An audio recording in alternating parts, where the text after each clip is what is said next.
తెల్లావు కదుపుల్లో కర్రావులుండవా? ఎందుకుండవు?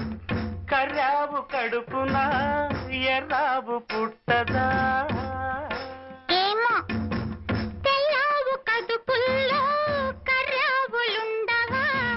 కర్రావు కడుపున ఎర్రావు పుట్టదా?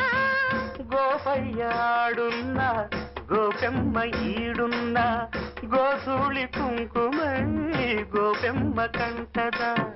ఆ పొద్దు పొడిచేనా ఈ పొద్దు గడిచేనా?